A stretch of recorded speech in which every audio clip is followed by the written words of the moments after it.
On this week's episode of the Investors Corner podcast, sponsored by Survey Network, we are going to discuss the Renters' Rights Act. So this is now law. It's now come into effect with an implementation looking around April 2026. But it is happening after years and years of delays, after years and years of discussions.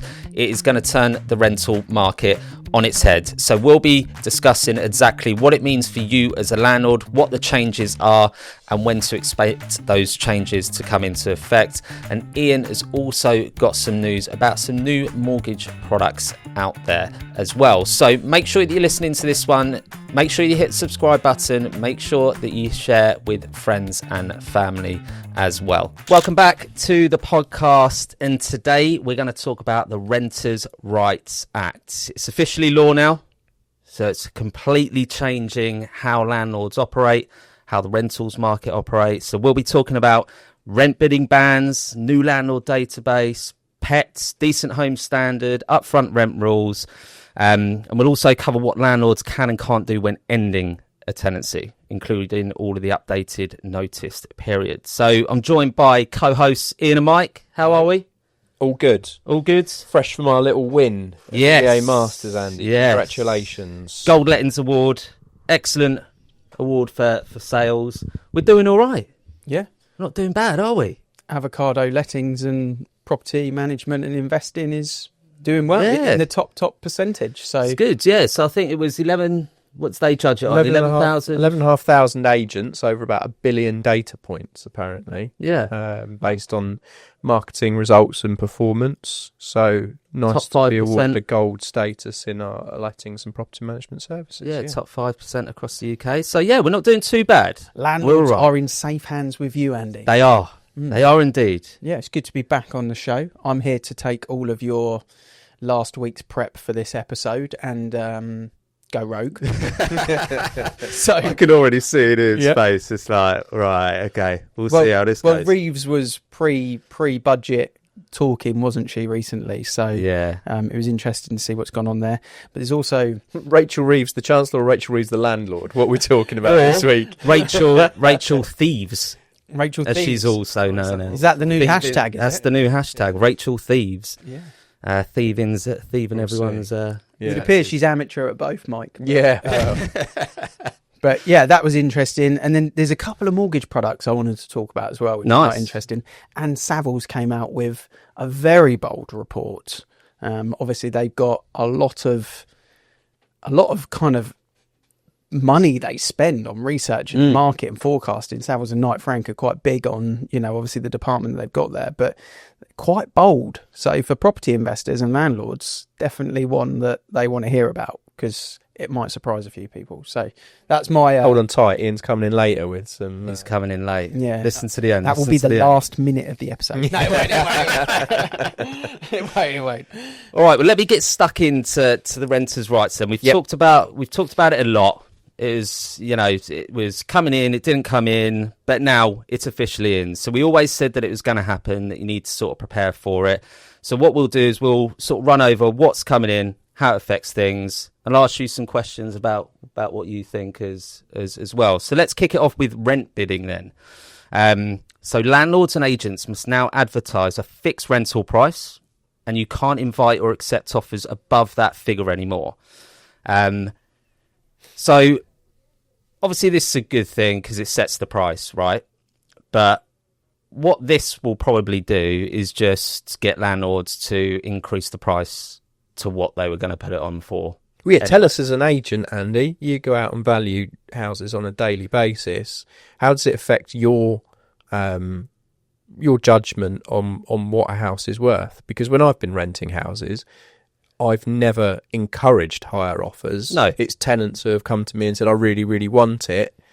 Can I pay £100 a month more to secure it? Yeah, and it's exactly that. When I go meet a client, I take the comparables of other properties, like many other agents do. So we have sort of a guide price on what that property is actually worth. I go over the last 6 months, I go within a mile radius of where that property is, because it's local data and most recent data, right? So for me talking to a client, that's what the rental price should be. If I get a client that says, oh, well, actually, let's try at £200 more a month and see what happens, my straight answer to them is, why? Why would you want to do that? You know, it's generally just going to waste 2 weeks. You're just wasting time, potential longer void period.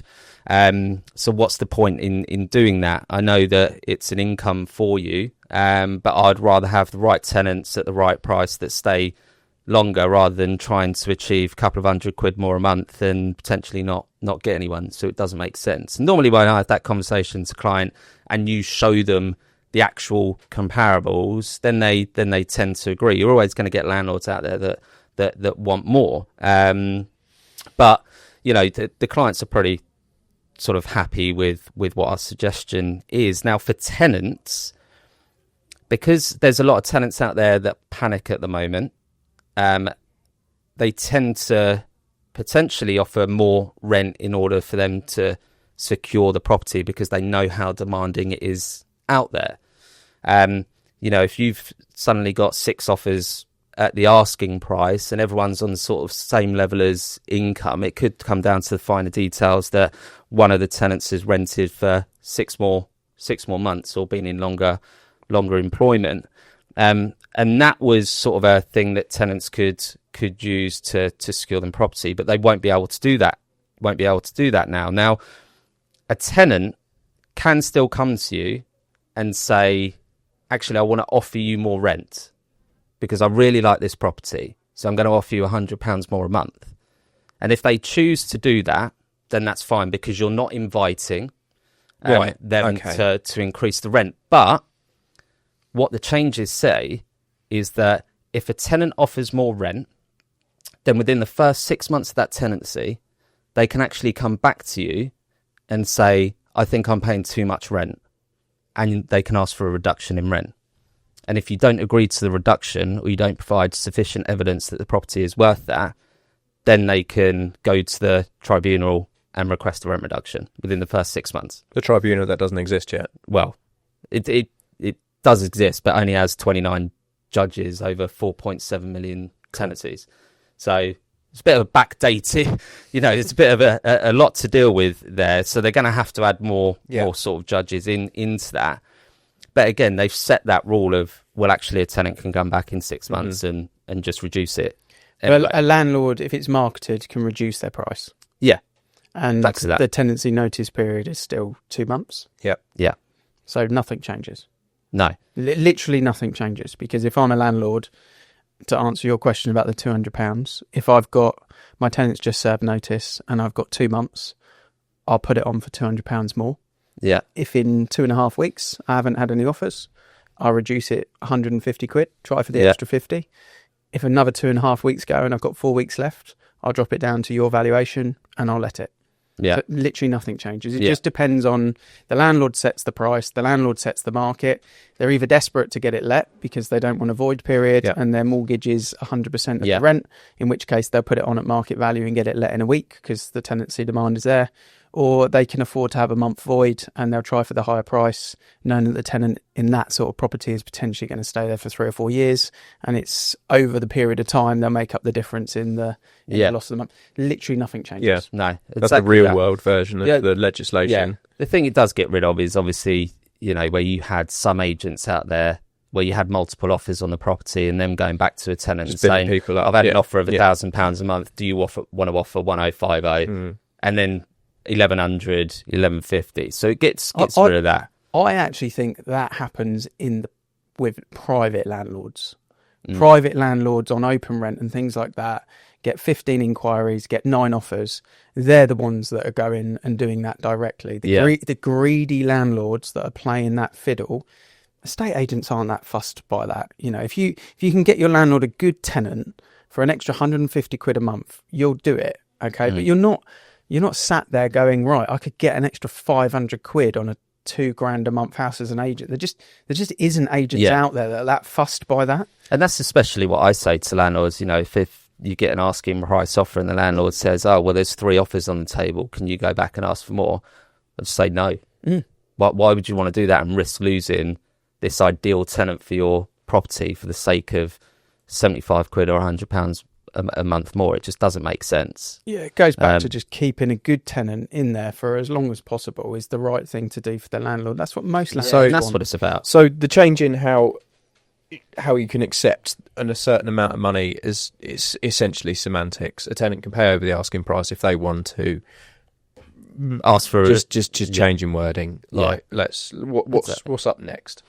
Landlord database redress scheme.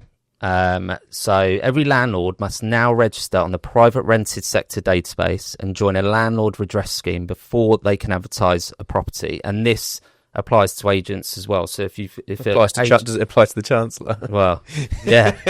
Let's get special exemptions by the looks of it. But this, so if you're a lettings agent for a landlord, the landlord must register on these database and give you the required information. Landlord's responsibility. Not the agent's landlord's responsibility. And then before you market a property, each landlord and property is given an ID number on this database, and that must appear on all adverts now for lettings. Okay, happens overseas, makes sense. So that's coming into effect. Is that in effect now? No. So I'll go through the timeline of when these changes will probably come in, but it's in the Act. So it's definitely happening. No one can argue with that. That's the thing that should have been in place previously. It's not a bad thing. It's a good thing to put in. It's more transparency, right? Yeah, absolutely. And it just gives a bit of accountability and hopefully limits some of the rogueness that's out there. And it gives confidence to tenants as well. So you're registering your paperwork with that place. Yeah. So gas you had the property on gas safety, EICR, EPC, all of that sort of stuff. So it's good to have transparency. So I don't see an issue with that. What the costs of this will be, not sure, because they haven't got that far yet.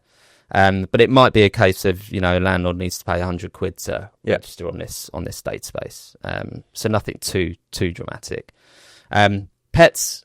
So you can still advertise that a property isn't suitable for pets, but once the tenancy begins, tenants have the right to request one. 28 days to respond if they do request one. You can only refuse if it's a genuine reason, like the freeholder prohibiting it.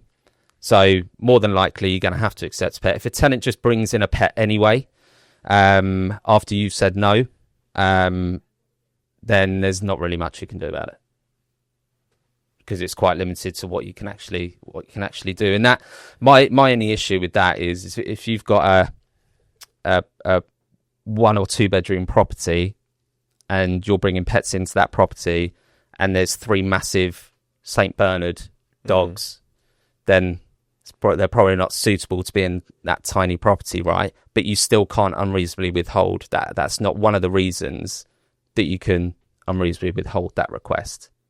So that seems pretty reasonable if I'm living in a studio flat. Yeah.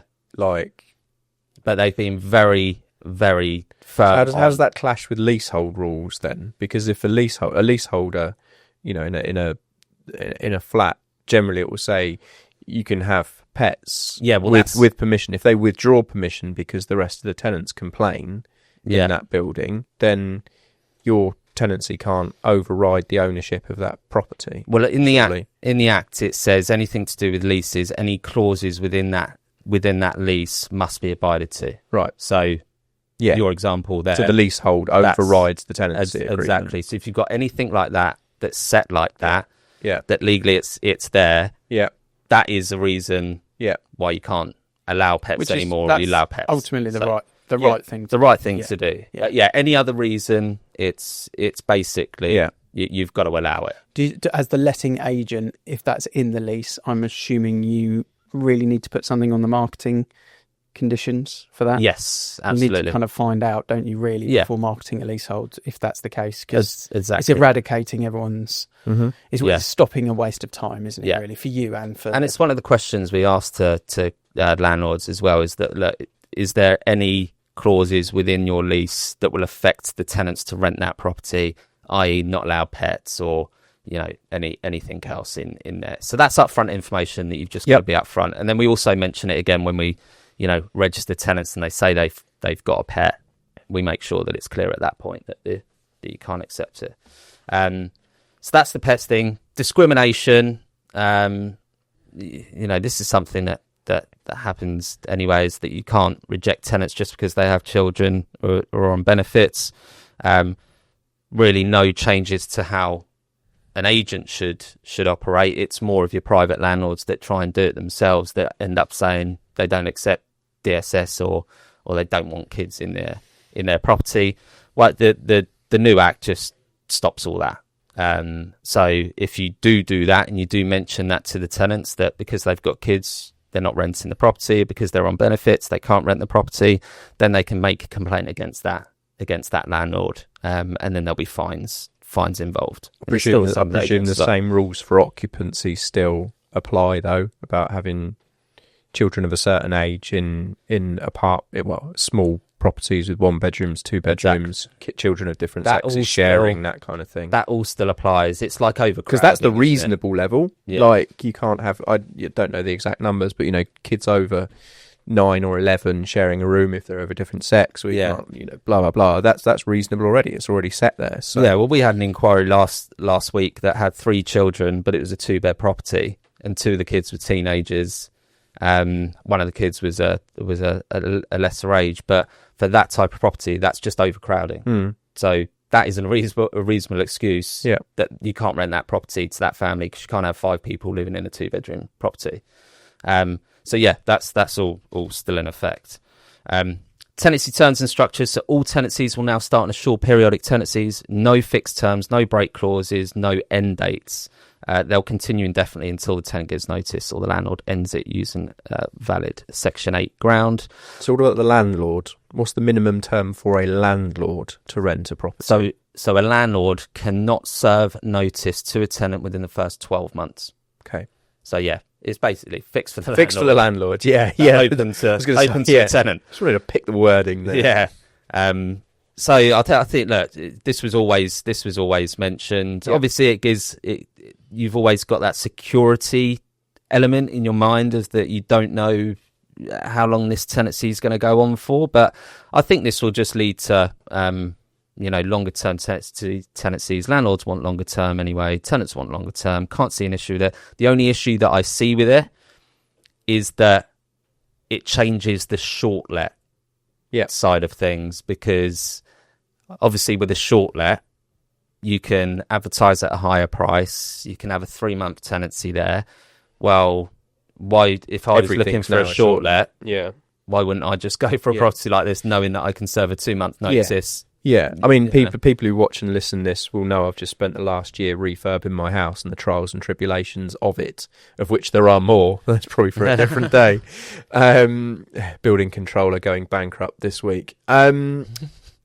It's just a good one. But that leaves the door open to someone like me renting a property for 3 months. Yeah. Whilst my kitchens and bathrooms are being ripped out for my convenience at the landlord's total inconvenience. So this is where good and bad agents and good and bad landlords will be separated from the rest by, when they do their marketing, do their diligence, knowing exactly who the tenants are, and tenant selection will be key. So having a look at the address of the people, seeing whether that property's been sold, seeing whether they're currently renting, seeing whether you live in a large 4-bedroom detached house outside of town that you bought 1 year ago and there's a planning permission on it, and you're moving into a 2-bedroom flat round the corner, and looking at those red flags of which tenant am I selecting here and why are they moving. And that's where the value of the letting agent will come in massively with that ground, in my opinion, because the last thing a landlord wants is tenant changeover every 2 to 3 months. How's it differ to Airbnb? In regards to, Airbnb is a license that you grant for a day or a week or whatever. What's stopping you letting to a tenant on a license? If a landlord comes to you and says, I want to rent my place out for 10 weeks. Well, it's not. You can do a license to occupy. So nothing changes. So you can. It's just terminology change again, isn't it? Yeah. Well, again, in a lot of leasehold properties, that's banned.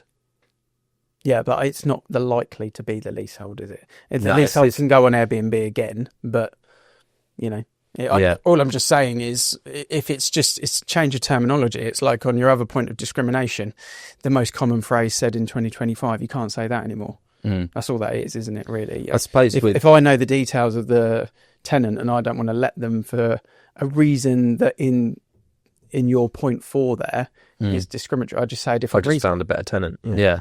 It's just, again, I get the process of what they're doing, but it's just the loop. Nothing's black or white, really, is it? No. Any of this stuff. It's just, we carry on as normal, but just the terminology has changed. It's just changed. And if you can, unless they're banning Airbnb or license lets, if that's what it's called, well, then that's what you do. If I want to rent my property out for 3 months because I'm going travelling. Where Airbnbs are restricted for the amount of days a year that you can rent them. So you can't rent an Airbnb for 365 days of the year. Then you can't do an Airbnb within pretty much all modern apartments. So it does really cut that down of what the availability is, I guess. But a tenant, someone who's planning to live somewhere, is always going to want the security of a proper tenancy rather than the license. That's basically what a hotel is granting you to stay. And they can pick up your stuff at 11 o'clock the next morning and throw it out the windows if they want in a hotel. Like, my point is, if you're a landlord and you don't want to commit to 12 months, which is what you're talking about, well, then you've got an alternative option, which is to not do a tenancy agreement because you can't do that anymore. In the same way, if you are looking, because that's what you don't need. Yes, you can't do an Airbnb for 300, but you don't need to, because you would do the tenancy if that was your goal. Your goal is not that. Your goal is to let it for 90 days. So just do it in a different way. Yeah. There's always a second option if that's what your goal is, to rent it out for 90 days, etc., etc. All right, let's jump on to rent increases then. So rent can only increase once a year. 2 months notice needs to be provided to the tenant via a section 13 notice. Tenants can challenge rent increases at the first tier tribunal for free. The tribunal will set a fair market rate.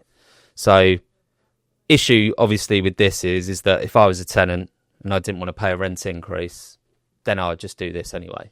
Throw it to a tribunal and there'll be a million years until you get see what happens, right? Because what hasn't been said is, what does this tribunal look at in comparable wise? Also, how quickly can they reply? Because if they can't do it in 8 weeks, or if they can't do it in 2 months, well, that's the reason why you have to provide 2 months' notice to the tenant first of all. Then it goes to the tribunal, and then they've got up to 2 months to respond to that rent increase. And then the rent increase can't take effect until they've made their decision. So down the road, effectively, you lose in 2 months. 2 months worth of rent increase. But like I said earlier, first tier tribunals, they need to sort this out, because there's going to be a lot more that's coming their way, and only with 20 something judges just who's looking paying at that tribunal then, if it's free to the tenant? Well, the government have got to put money into it, because they're the ones that are ultimately need to fund it and need to make sure it's sufficient in order to deal with. Well, that's great, because they're pretty flush at the moment. Yeah. Well, that's the thing. So they're pumping money. They've created another thing that they have to pump money into, and it's exactly the same with like the court process. Which I'll talk about the changes on there.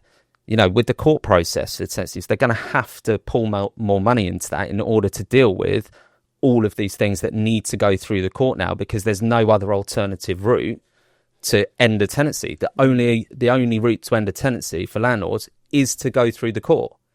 So that's going to double, triple the amount of stuff that they're dealing with. And at the moment, it's already screwed because of the timelines that are happening at the moment to get possession of your property back. So moral of the story is, make sure you get full market rent when you move a tenant in. Yeah.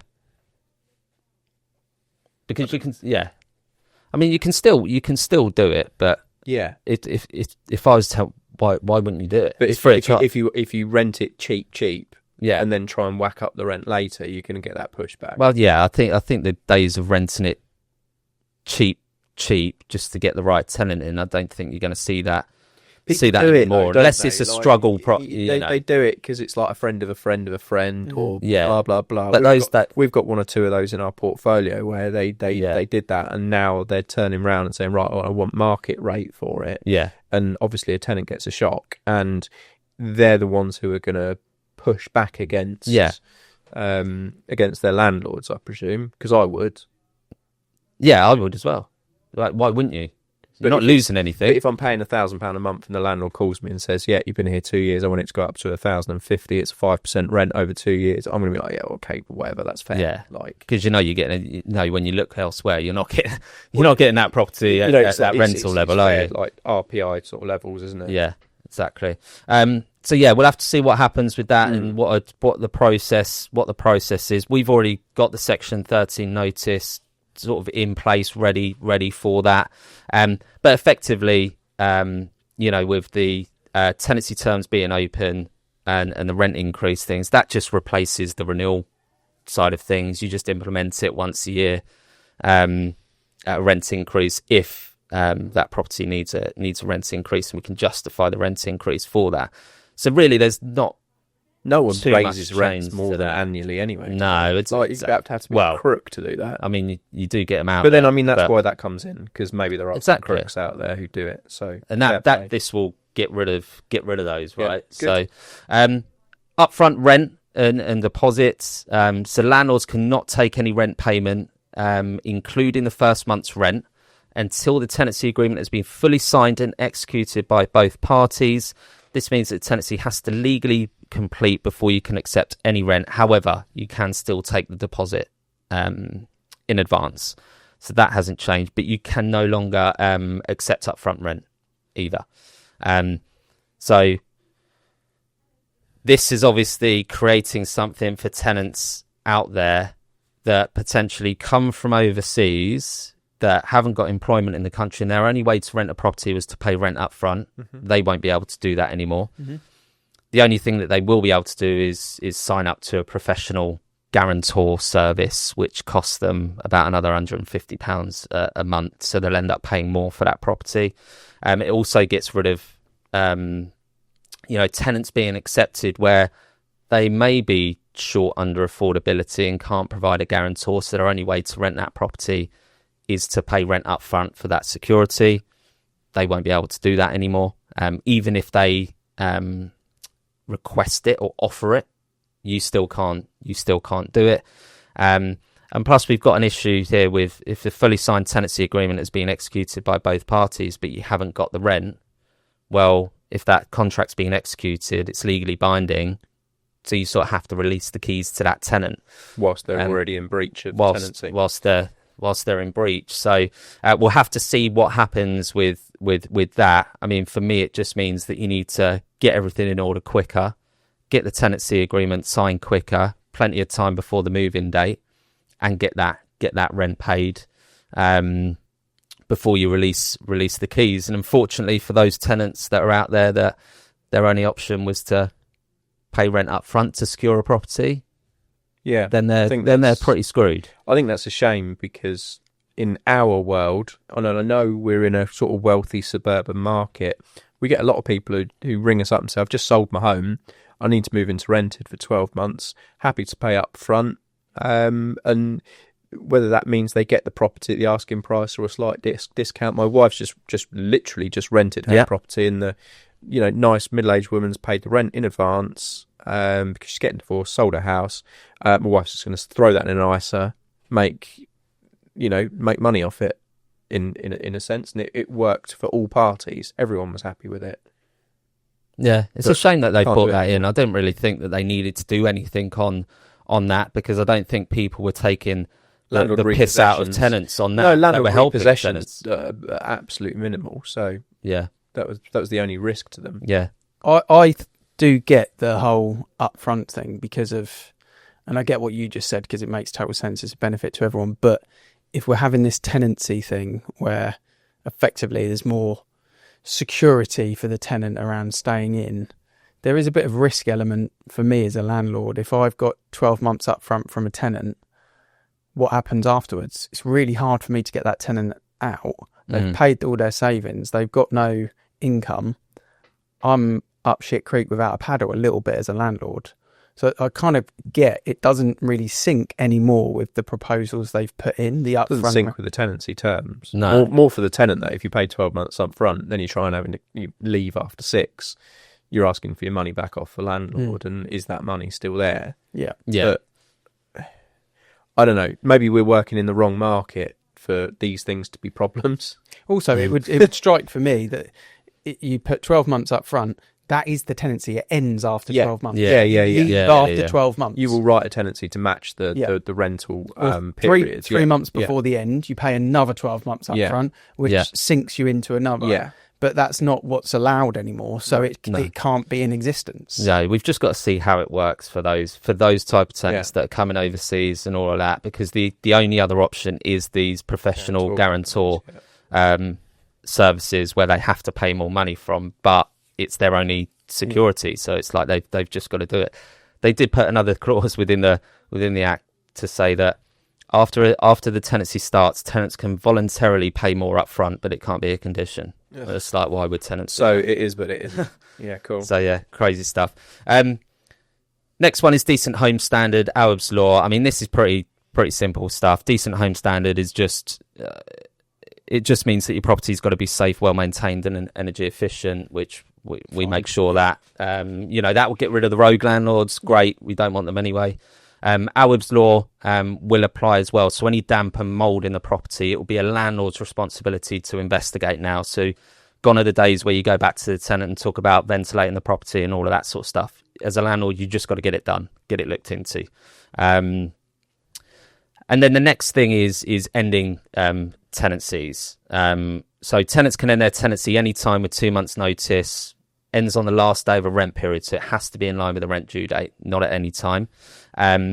Landlords, though, can only end a tenancy using the Section 8 ground now, because they've scrapped the Section 21 no fault eviction, as they call it. But the notice period have changed for landlords. So, as we mentioned earlier, they can't serve notice within the first 12 months of that tenancy starting. And instead of a 2-month notice now, it's increased. So the only time that they'll be able to get their property back is if the owner or their partner or a family member wants to move in. Instead of a 2 months notice, it's now a 4 months notice. So that just means that you need to plan sooner rather than later. Yeah, if you're going to get divorced, you need 4 months notice. You need 4 months notice of that. So if you're thinking about it, make sure you act on it quicker. If you sell the property, again, instead of a 2 month notice, it's now a 4 months notice as well. If you're moving someone back into their property, a family member or something like that, or you're looking to sell the property, you can't remarket or relet that property for 12 months after the expiry of that notice. Okay, so really it's 16 months in total.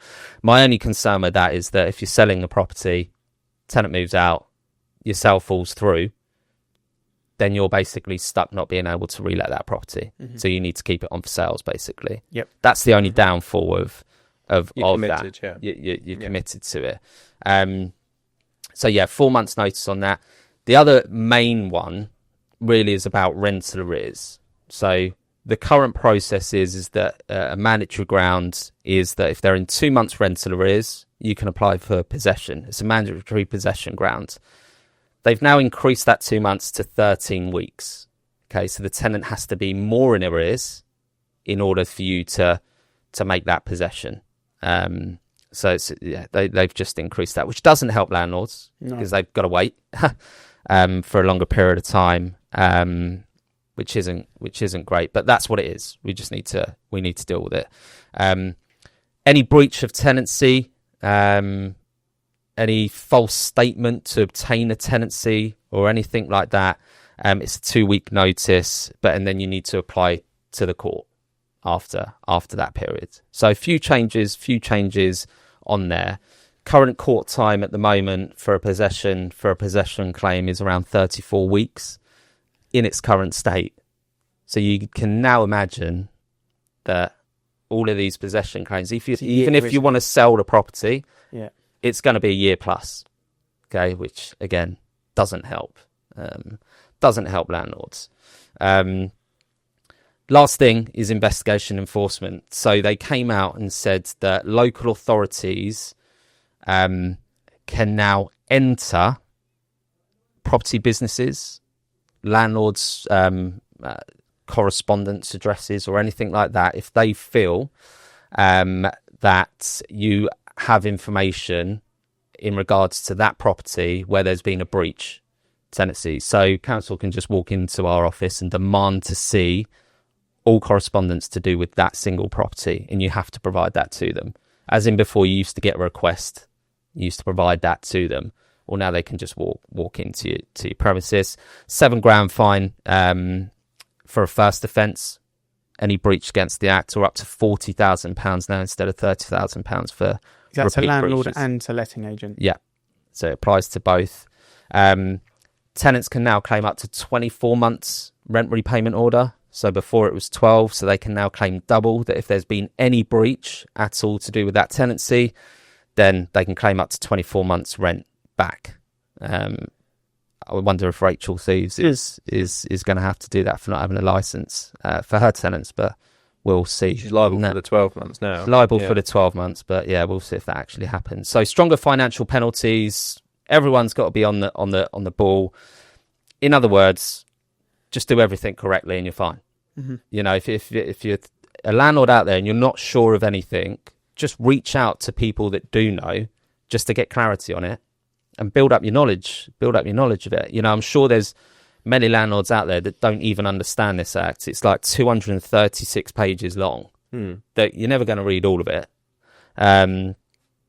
But you have to, if you've got rental property and you're a landlord, even if you've got an agent dealing with that property for you, well, you're sort of liable for it as well, even if you have a managing agent, because you're classed as the landlord for that property. So you need to read up on it, speak to your agent, make sure that they're aware of what their new responsibilities will be once this is implemented, and make sure that you're both on the same page with it all. I mean, implementation timeline for it. It became law 27th of October. We're looking at December 2025 for the discrimination rules and council powers to start. But really, we're looking at April 2026 before the Section 21 notice has gone, fixed term tenancies banned, rent and pet rules begin, and all of that sort of stuff. So really, we got, 5 months to get up to date with it all, make sure everyone knows what they're doing, and then from there, it's in play. So there's a lot of difference. It's completely changed to how we know it. But we can get through it, right? It's just a change that you need to adapt to, and it adapts the word. I think just hit the nail on the head. It's Ian's looking at it from obviously the common sense point of view, and you're looking at it from the legislative point of view, and sat in the middle. It's like same but different. Yeah. It's gone on for ages, and it's a bit like whenever they do a budget, and I'm saying this before the budget, is like they tell everyone that you're going to die, and then when they just cut your leg off, you sort of thank them for it. And it's like, well, okay, so all tenancies are now periodic rather than fixed terms. Well, realistically, if your tenant rings you after 7 months and says, I can't live here anymore, I've lost my job, I've got no money. Okay, you're going to find another. You're going to let them out of the tenancy. So the 12 months means naff all anyway in the real world. Yeah. But you hold them to your 12-month tenancy if you like. You ain't getting paid. So I think the biggest change for me on all of this is that it is to do with if you want to get the property back. Yeah. Prepare. I wanted to sell the property. I've got to serve 4 months' notice, and I can't do anything with it for 12 months afterwards. That's the biggest thing the for me. Accidental landlord bracket. Yeah, especially in the home counties, you're just not going to be an accidental landlord anymore. You're not going to just go, I'm just going to let that for 12 months and then see what happens with the market next year. It's such a common thing. Yeah. You're just not. You're going to buy to let because it's a long-term investment, and you're going to treat it like a long-term investment, and you're going to follow the rules of the game that are now slightly different to what they were. And that's a shame because there are accidental landlords out there that have inherited property. They want to keep hold of it. Or there's landlords that have moved overseas for work that, professionally they want to keep a footprint here. Yeah. And, I've probably had 5 or 6 of them in the past month that are moving overseas that want to rent out their property for a period of time. Yeah. There will be less. But does that get rid of... There'll just be less. Yeah. Again, what they've done is they've just made an already high demand market over the course of the next 24 months even higher demand, because there will be a lot of landlords that will now look at this and go, right, when my tenant serves notice next, I'm out. Yeah. That's just inevitable now. So they've just reduced it. But there'll also be a lot of landlords that will go, I'm seeing an opportunity here. I'm going to be investing in property because I tried crypto and it plummeted. And then I tried investing in the stock market and Trumponomics killed that. And whatever it may be, people are just going to go, actually, property is a really safe place to see equity growth, depending on what they do in the budget. Yeah. And as a result, they're gonna do it. For me, you fall into 4 brackets now of risk as a landlord. Private landlord with a full-time job. Yeah. You are high risk. You're an idiot, in my view, if you don't have a managing agent. With what my wife does as an inventory clerk, hear the conversation she has with private landlords. 90% of them should not be private landlords. Yeah. They're asking an inventory clerk for advice. They should be asking someone like you. Yeah. And that's a problem for them in this case scenario. Full-time landlords that do it full-time as a profession, cool. They'll know all of this. Yeah, they're in a good place. It's their full-time job. Rogue letting agents, and they are out there. Yeah. Rogue letting agents that do it half-cocked just as a passive income scenario. If you're a landlord with them because they're cheap and they're charging you 4-5% fully managed, you are up shit creek. Yeah. Because they are not aware of this stuff. And then good professional letting agents that are looking after good professional landlords, you're all right. They're the 4 segments. Yeah. 2 are at risk, 2 aren't. And that's what this has done, is it's split the market into 2 halves. And you just got to pick which side you want to be on as a landlord, really, and pick the right side, or you're gonna get done. And rightly so. Yeah. Unfortunately, whether you like it or not, you used to be able to get away with it, now you won't. And that's kind of where exactly it's at. That. Yeah. Exactly that. Right, over to you. What's your stuff then? Yeah. Do you want to check that camera's working first? Because it's on. It's on. Yeah. So Savills, they reported, and I thought it was quite interesting to talk about because it was only in the last week, but it shocked me actually. So they've reported that by 2030, 5 years, the property market will grow by 21.6%. And I heard that stat and I thought, well, it's only another 4 and a bit years. It's quite a big jump. Why is that? And then I was kind of reading through the article. So on average, that would be £61,500 for the average UK house price, which obviously there is no average, but 61k on average. The biggest growth areas that they're forecasting is the Northwest and Yorkshire in the biggest percentages increase. But a big part of what I saw is they're forecasting by 2027 that the base rate will be down to 2% and remain at 2%. So they're kind of saying that because of the economy being strong in terms of growth, interest rates being low, that we'll see about a 2% climb next year, and then 4, and then 5, and then it will get to the total round number of 21.6 in this case, 20% plus growth. And it just made me think, with talking on a landlord basis here, that's quite a positive outlook, which comes in with some serious, research that they do. They don't just spin that out. Normally you see these things, they're a little bit negative, and it coincides with some crazy bank products on mortgages that have been coming out in the last couple of weeks as well. HSBC dropping 6.5 times income to their premier clients. They're basically saying, if you've got money, you're a premier client, aka you've got 100 grand sat in a savings account with us, we'll give you 6.5 times income. So that is targeting a high net worth tenant, basically, and saying you can get a 90% mortgage, 10% deposit, and we'll give you 6.5 income. That's crazy. That's like 1.5% above the average. So what do HSBC know that we don't know? Nationwide, very clever. Nationwide and Barclays in the last couple of months, but Nationwide in the last month, have given this family product. So effectively, if you are our parents, for example, in your 60s, zero mortgage or very small mortgage, sitting in your 700 grand house, and we're mid-30s, early 40s. We wish. Mid-30s, early 40s, and we're still first-time buyers. We still haven't bought.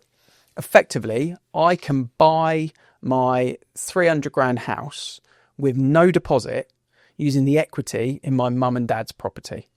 So as long as to put a charge on mum's house. Yeah, so it's either done through savings account. So say they've got, I don't know, 50 grand sat in their savings account with Nationwide, or the valuation done on the house and they use the equity because they got 700 grand in house cash. So they just go, well, yeah, what's 50 grand? That's fine. Yeah. But they don't want to give you the 50 grand because they live in the house. So they don't want to take it out of their savings. Yeah. So they give it you through the charge of the equity. Yeah.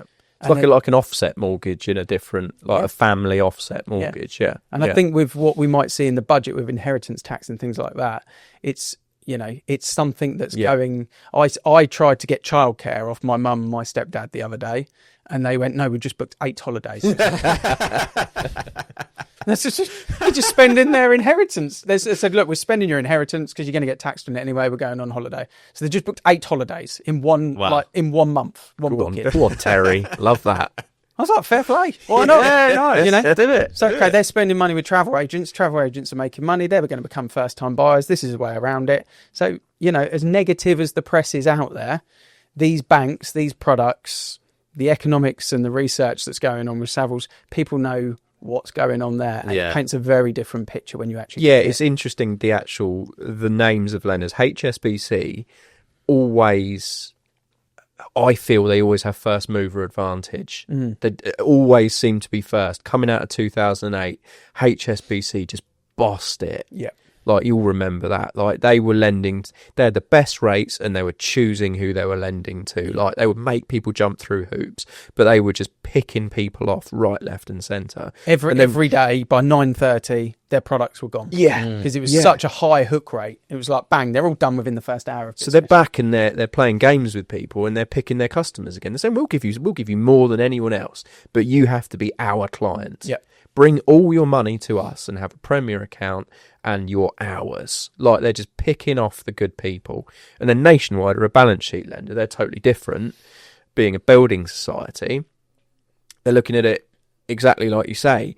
All of the wealth in this country, generalisation, but all of the wealth in this country is with the grey-haired retirees like my mum, who are looking at it going, they've got a financial advisor going, spend some money. Mm-hmm. For the love of God, spend it, because you can't take it with you. Yeah. That's what her financial advisor tells her. She lives frugally because she's a baby boom generation where they were taught to live frugally, and they've got pensions and investments and ISAs and buy-to-lets coming out their ears. And Nationwide quite rightly are tapping into that, right? Yeah, it's not 100% mortgage, but you're buying a property with no cash, right? Well, you're literally you're using a property with no outstanding debt on it, 9 times out of 10 to guarantee the other property. Yeah. So what's the risk to them? A little bit more paperwork. I just thought it's interesting. It's an interesting point. It's the names of the lenders that piqued my attention, because if that was like some random if it's your little ones, Accord or the Black Rock Society or something that you've never heard of, but it's not. It's proper people, proper lenders, proper outlook. The reports are around cryptocurrency in particular at the moment, that we might see that half over the next 24 months. It might drop that amount, but Andy's face. But we'll see. All the big players are getting out. Yeah, I mean, they're all getting out. There's some big boys out there that are moving some money out. But when you look at what's going on here, what's going on there, and then you look at property and you look at the actual factual information, it's a safe place to put your cash. Always has been, always will be. That's the sensible view of what's going on out there. So nice way to summarise with a bit of positive news. Yeah, no, nice one. Right, thanks for listening, everyone. We'll be back in a couple of weeks' time. We've obviously got the budget coming up, so we'll be talking about that and seeing what happens there. But yeah, if you like listening to the podcast, make sure that you subscribe, share it with friends and family, and we will see you again in a couple of weeks' time.